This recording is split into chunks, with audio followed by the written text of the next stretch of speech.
ধুনীয়াকৈ দৃশ্যখিনি উপভোগ কৰিব পাৰি। তেওঁলোকৰ লগত দেখাই যাম, চাই যাওক ভিডিঅ'টো। চাওক কি মজা প্লেচ, কি ধুনীয়াকৈ ভিউটো পায়। এইখন দলংখন আৰু এইখন দলংখন, আৰু তাতে খুব সুন্দৰকৈ ছবি আঁকি থোৱা আছে। এতিয়া ওপৰলৈ যাবলৈ চেষ্টা কৰিম। কালি বিন্দাছ উঠি দিছোঁ, ওপৰলৈ আহি আছোঁ আৰু এই ওপৰত আছিলেই।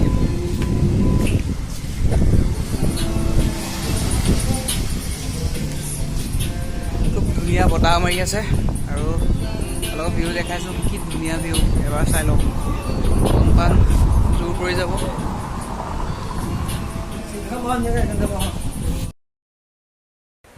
ইয়াতে পূৰা আমি গান চান লগাই বহি আছোঁ আৰু ভাইবটো লৈছোঁ। আৰু এইখিনিতে এটা ধুনীয়া বস্তু আছে, আপোনালোক দেখাইছোঁ। আঁকি থোৱা আছে, বৰ ধুনীয়াকৈ আঁকি থোৱা আছে, বৰ ভাল লাগে দেখি। আপোনালোক যদি কেতিয়াবা মাজুলী আহে তেন্তে নিশ্চয় ইয়ালৈ আহিব আৰু ইয়াৰ ফিলটো ল'ব।